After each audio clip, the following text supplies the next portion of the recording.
ముఖ్యమంత్రి మాట్లాడుతూ ఒకవేళ గద్దర్కు మీరు ఇష్టం లేకున్నా, గద్దర్ని ఇష్టపడకపోయినా మీరు అవార్డు ఇవ్వకపోతే ఖచ్చితంగా మీ పార్టీ ఆఫీస్ ఉన్న ఏరియాకు గద్దర్ పేరు పెడతాం, మీరు అప్పుడు అడ్రస్ ఏ విధంగా గద్దర్ పేరు వలకాల్సి వస్తుంది కదా అని చెప్పి ముఖ్యమంత్రి ఈ వ్యాఖ్యలు చేశాడు.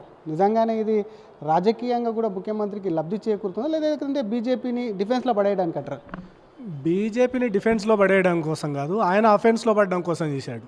వాళ్ళు ఇచ్చినటువంటి 420 హామీలలో ఈ సంవత్సర కాలంగా ఏ ఒక్కటి అమలు చేయనటువంటి సందర్భంలో వాళ్ళు ఇచ్చినటువంటి నెలకు 2,500 రూపాయలు మహిళలకు ఇస్తామన్నారు, ఎవరికి ఇవ్వలేదు. చదువుకునేటువంటి విద్యార్థినులకు స్కూటీలు ఇస్తామన్నారు, ఎవరికి ఇవ్వలేదు. నిరుద్యోగ యువకులకు నెలకు 4,000 రూపాయలు నిరుద్యోగ భృతి ఇస్తామన్నారు, ఎవరికి ఇవ్వలేదు. పెళ్లి చేసుకునేటువంటి అమ్మాయిలకు తులం బంగారం ఇస్తామన్నారు, ఎవరికి ఇవ్వలేదు. కాబట్టి వాళ్ళ యొక్క పాలనా వైఫల్యాలను పక్కదారి పట్టించడం కోసం వాటిని మరుగున పడేయాలంటే రోజుకు ఒక కొత్త వివాదాన్ని తెర మీదకి తీసుకురావాలి. దాంట్లో భాగంగానే లేనటువంటి అనవసరమైనటువంటి పనికిరానటువంటి అంశాన్ని తెర మీదకి తీసుకొచ్చి ఈరోజు మొత్తం అటెన్షన్ను డైవర్షన్ చేసే దిశగా రాష్ట్ర ముఖ్యమంత్రి గారు రేవంత్ రెడ్డి గారు ప్రణాళికలు రచిస్తున్నారు. అందులో భాగంగానే గద్దర్ అంశాన్ని తీసుకొచ్చారు. సరే, అంతెందుకు బీజేపీకి ఇష్టం ఉందో లేదో, నీకైతే ఇష్టం ఉంది కదా. నీకు ఇష్టం ఉన్నప్పుడు నీ మనవడి పేరో నీ బంధువుల పిల్లల పేరో గద్దర్ అని పెట్టుకుంటే అయిపోతుంది కదా. ఎందుకు ఇదంతా?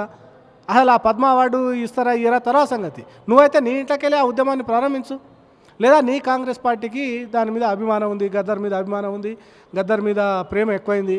అటువంటిప్పుడు నువ్వేం చేస్తావంటే నీ పార్టీకి సంబంధించినటువంటి గాంధీ భవన్ పేరును మార్చుకొని గద్దర్ భవన్ అని పెట్టుకో. ఎట్లా గద్దర్ గాంధీని వ్యతిరేకించినటువంటి వ్యక్తే, గద్దర్ మీద పరుష పదజాలంతో తిట్టినటువంటి వ్యక్తే, గద్దర్ను అన్నరాని మాటలు అన్నటువంటి వ్యక్తే, కాబట్టి గాంధీని అన్నరాని మాటలు అన్నటువంటి వ్యక్తే. కాబట్టి ఆ గాంధీ భవన్ మార్చేసుకొని గద్దర్ భవన్ అని పెట్టుకోండి. దేర్ ఎండ్స్ ది మ్యాటర్ కదా. ఎందుకు ఇదంతా లేనిపోయినటువంటి వివాదము?